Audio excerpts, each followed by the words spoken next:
राज्यातील ग्रामीण भागातील शाळकरी मुलांसाठी जादा वाहतूक बसेसची व्यवस्था करण्यात येत असल्याचे उत्तर पश्चिम कर्नाटक परिवहन महामंडळाचे अध्यक्ष आमदार राजू कागे यांनी शुक्रवारी बेळगाव सुवर्ण विधानसौधसमोर पत्रकारांशी बोलताना सांगितले. शहरी भागातील शाळकरी मुलांपेक्षा ग्रामीण भागातील शाळकरी मुलांना शाळेत जाणे अधिक कठीण होत आहे. ही बाब लक्षात घेऊन शासनाने ग्रामीण भागातील शालेय विद्यार्थ्यांसाठी अतिरिक्त वाहतूक बसेसची सुविधा उपलब्ध करून देण्याचा निर्णय घेतल्याचे त्यांनी सांगितले. ಶಕ್ತಿಯುಳ್ಳ ಕೆಲವು ಲೋಪದೋಷಗಳನ್ನು ನಾವು ಅರ್ಕೊಂಡು ಸರ್ಕಾರದ ಗಮನಕ್ಕೆ ತಂದು ಇವತ್ತು ಮಕ್ಕಳಿಗೆ ಈ ಸ್ಕೂಲಿಗೆ ಹೋಗುವ ಹಳ್ಳಿಗಳಲ್ಲಿ ಎಸ್ಪೆಷಲಿ ಸಿಟಿ ಒಳಗಿಂತ ಹಳ್ಳಿಗಳಲ್ಲಿ ಮಕ್ಕಳ ಸಲುವಾಗಿ ನಮಗೆ ಒಂದು ಹಳ್ಳಿಯಿಂದ ಒಂದು ಹಳ್ಳಿಗೆ ಸ್ಕೂಲಿಗೆ ಹೋಗಲಿಕ್ಕೆ ಭಾಳ ತೊಂದರೆ ಆಗೋದ್ರಿಂದ ಎಲ್ಲ ಕಡೆ ಹೊಸ ಬಸ್ಗಳನ್ನು ಕೊಡುವಂಥ ವ್ಯವಸ್ಥೆಗಳನ್ನು ಮಾಡ್ತಾ ಇದ್ದೀವಿ. ಈಗಾಗಲೇ ನಮ್ಮದು ಒಂದು ಕಾನೂನು ಪ್ರಕಾರ ನಾವು 10 ಲಕ್ಷ ಕಿಲೋಮೀಟರ್ ಓಡಿದ ನಂತರ ಆ ಬಸ್ಗಳನ್ನು ನಾವು ಡಿಮಾಲಿಷ್ ಮಾಡಬೇಕು. ಕೆಲವೊಂದು ಕಾರಣಗಳಿಂದ ನಾವು 14 ಲಕ್ಷಗಳು ಓಡಿಸ್ತಾ ಇದ್ದೀವಿ. ನಮಗೂ ಗಮನಕ್ಕೆ ಬಂದಿದೆ, ಅದು ಹಳೆ ಬಸ್ಗಳಿದ್ದಾವೆ, ಎಲ್ಲರಲ್ಲಿ ರಸ್ತೆಯಲ್ಲಿ ನಿಲ್ತಾ ಇದ್ದಾವೆ ಅನ್ನೋದು ನಮಗೆ ಮನವರಿಕೆ ಆಗಿದೆ. ಈಗ ಮುಂದಿನ ದಿನಗಳಲ್ಲಿ ಮತ್ತೆ ನಾವು ಎಲ್ಲ ಕಡೆ ಬಸ್ಗಳನ್ನು ತೆಗೆದುಕೊಂಡು ನಾವು ಈಗ ಒಂದು ವ್ಯವಸ್ಥೆಯನ್ನು ಮಾಡ್ತಾಯಿದ್ದೀವಿ. ಅದರಲ್ಲದೆ ನಾವು ಈಗ ಟಿಕೆಟ್ ಪ್ರಕರಣೆಯನ್ನು ಹೆಚ್ಚಿಗೆ ಮಾಡಬೇಕು ಅನ್ನೋದು, ಯಾಕಂದರೆ 10 ವರ್ಷ ಆಯ್ತು ನಾವು ಹೆಚ್ಚಿಗೆನೇ ಮಾಡಿಲ್ಲ ರೇಟ್ಗಳನ್ನು. ನಾವು ಡೀಸೆಲ, ಪೆಟ್ರೋಲು ಮತ್ತು ನಮ್ಮ ಆಯಿಲು, ಟಯರು ಎಲ್ಲ ಬಸ್ಸದ ಎಲ್ಲ ಪಾರ್ಟ್ಗಳನ್ನು ಹೆಚ್ಚಾಗಿದ್ದಾವೆ. ಆದಷ್ಟಿಂದ ಸ್ವಲ್ಪ ಟಿಕೆಟ್ ದರನೂ ಹೆಚ್ಚು ಮಾಡುವ ಚಿಂತನೆಯನ್ನು ನಾವು ಮಾಡ್ತಾಯಿದ್ದೀವಿ.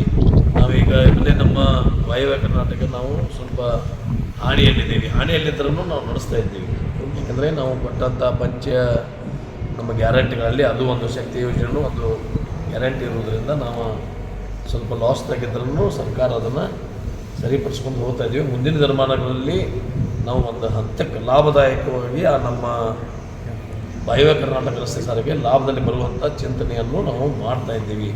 ಕೆಲವು ಆಸ್ತಿಗಳನ್ನ ಪರಾವಾರ ನಾವು ಅಲ್ಲಿ ಏನಾಗಿದ್ದಾವೆ, ಕೆಲವು 50 ವರ್ಷ 60 ವರ್ಷದ ಕೆಲವು ನಮ್ಮ ಇಲಾಖೆಯ ಆಸ್ತಿಗಳ ಬಿಲ್ಡಿಂಗ್ಗಳಿದಾವೆ, ಒಳ್ಳೆ ಬಿಲ್ಡಿಂಗ್ಗಳಿದಾವೆ ಅಲ್ಲಿ ಹುಬ್ಬಳ್ಳಿಯಲ್ಲಿ. ನಮ್ಮಲ್ಲಿ ಅವು ಬಿಲ್ಡಿಂಗ್ಗಳನ್ನು ನಾವು ಸ್ವಲ್ಪ ಕಟ್ಟಡ ಮಾಡಿ ಮಾರ್ಕೆಟಿಂಗ್ ಮಾಡಿ ಅವತ್ರ ಬಾಡಿಗೆ ಕೊಟ್ಟರೂ ನಮಗೆ ಸಾಕಷ್ಟು ಬಾಡಿಗೆ ಬಂದ್ರಿಂದ ನಾವು ಲಾಭದಲ್ಲಿ ಬರ್ಬೋದು. ಬಸ್ ಸ್ಟ್ಯಾಂಡ್ ಎದುರುಗಡೆ ಸಹಿತ ನಾವು ಕೆಲವೊಂದಿಗೆ ಒಂದು ಉದಾಹರಣೆ ಕೊಡಬೇಕಾದ್ರೆ ಕಾಗವಾಡ ಬಸ್ ಸ್ಟ್ಯಾಂಡ್ ಎದುರುಗಡೆ ನಮ್ಮ ಜಾಗ ಇದೆ, ಅವರೇ ಒಂದು ಕೋಕ ಪಡೆದು ಅವರು ಬಾಡಿಗೆಯನ್ನು ಕೊಟ್ಟಿದ್ದೀವಿ. ಸರಿಯಾಗಿ ನಮ್ಗೆ ಬಾಡಿಗೆ ಅಂತ ತುಂಬ್ತಾ ಇಲ್ಲ. ಭಾಳಷ್ಟು ಲೋಪದೋಷಗಳಿದ್ದಾವೆ. ಅದನ್ನು ಮುಂದಿನ ದಿನಮಾನಗಳಲ್ಲಿ ಎಲ್ಲ ಸರಿಪಡಿಸ್ಕೊಂಡು ಒಂದು ಹಂತಕ್ಕೆ ತಂದು ಲಾಭದಾಯಕ ತಂದು ಆಮೇಲೆ ನಾವು ಬಸ್ಗಳನ್ನು ಈಗ ಓಲೋ ಬಸ್ ಬರ್ತಾ ಇದ್ದೇವೆ.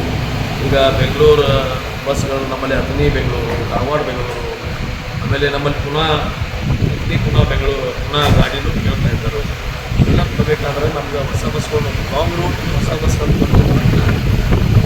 ಸರಿ ಹೋಗುತ್ತೆ ಅನ್ನೋದ್ರಿಂದ ನಾವು ಹೆಚ್ಚಿಗೆ ಅಲ್ಲಿ ಗಮನ ಕೊಟ್ಟು ಒಂದು ಹಂತಕ್ಕೆ ತರುವಂಥ ಒಂದು ಕೆಲಸವನ್ನು ಮಾಡ್ತಾ ಇದ್ದೀವಿ. ಸರ್, ಇವತ್ತು ಬೆಂಗಳೂರಲ್ಲಿ ನಿಮ್ಮ ಮಾಜಿ ಸಚಿವ ನಾಗೇಂದ್ರ ಅರೆಸ್ಟ್ ಆಗಿದ್ದಾರೆ ಸರ್.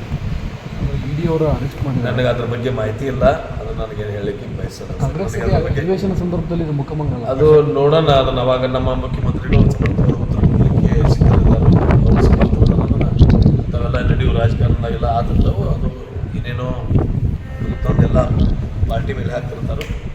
ನನಗೆ ಸರಿಯಾದ ಮಾಹಿತಿ ಇಲ್ಲ, ನಾನು ಹೇಳೋದು ಸೂಕ್ತ ಆಗಲ್ಲ. ಪಂಚಮಸಾಲಿ ವೇದಿಕೆ ಪಂಚಮಸಾಲಿ ಮುಖಂಡರಿಗೆ ಮನೆಗೆ ಪತ್ರ ಕೊಟ್ಟಿದ್ದಾರೆ ಸರ್. ಈ ಬಾರಿ ಅಧಿವೇಶನದ ಸಭೆ ಮಾಡಿಸ್ತೀರ? ಸ್ಪೀಕರ್ಗೆ ಬಂದು ನಾವು ನಮಗೊಂದು ವಿಶೇಷ ಒಂದು ಸಮಯ ಕೊಡ್ರಿ ಮಾತಾಡಲಿಕ್ಕೆ ಅದನ್ನೊಂದು ಮನವಿಯನ್ನು ಮಾಡ್ಕೊತೀವಿ. ಮಾಡ್ಕೊಂಡು ಅದ್ರ ಬಗ್ಗೆ ಚರ್ಚೆ ಮಾಡ್ತೀವಿ.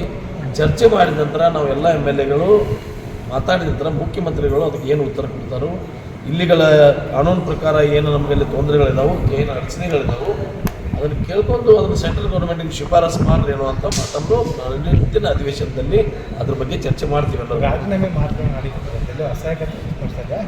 ಏನಿಲ್ಲ, ನಾವು ಎಲ್ಲದಕ್ಕೂ ಸಿದ್ಧ ಅಂತೇಳಿ ಒಂದು ಮಾತು ಹೇಳಿದ್ವಿ. ಅದಕ್ಕೆ ಬೇರೆ ಅರ್ಥ ಮಾಡ್ಕೊಂಡು ಬೇಡ. ಅಂದರೆ ಒಂದು ಸಮಾಜದಲ್ಲಿರ್ಬೋದು, ಸಮಾಜಕ್ಕಾಗಿ ನಾವು ಏನು ಬೇಕಾದ ತ್ಯಾಗ ಮಾಡಲಿಕ್ಕೆ ಸಿದ್ಧ ಅಂತ ಮಾತನ್ನು ಹೇಳಿದ್ದೀನಿ. ಅದಕ್ಕೆ ಬೇರೆ ಯಾರು ನಮ್ಮ ಮೊದಲು ನಮಗೆ ಸಮಾಜ ನಾವು ಅದನ್ನು ಮಾಡಬೇಕು, ಇತರ ರಕ್ಷಣೆ ಕಾಪಾಡೋ ಸಲುವಾಗಿ ನಮ್ಮ ತ್ಯಾಗ ಮಾಡಿ ನೀವು ಕೇಳಿದ್ರು ಕೆಲವು ಜನ ನೀವು ಅಧಿಕಾರ ತ್ಯಾಗ ಮಾಡಲಿಕ್ಕೂ ಸಿದ್ಧತೆ, ಓಕೆ ರಾಜೀನಾಮೆ ಕೊಡಲಿಕ್ಕೂ ಸಿದ್ಧಪ್ಪ ಅಂತ ಹೇಳಿದ್ದೀವಿ. ಓಕೆ.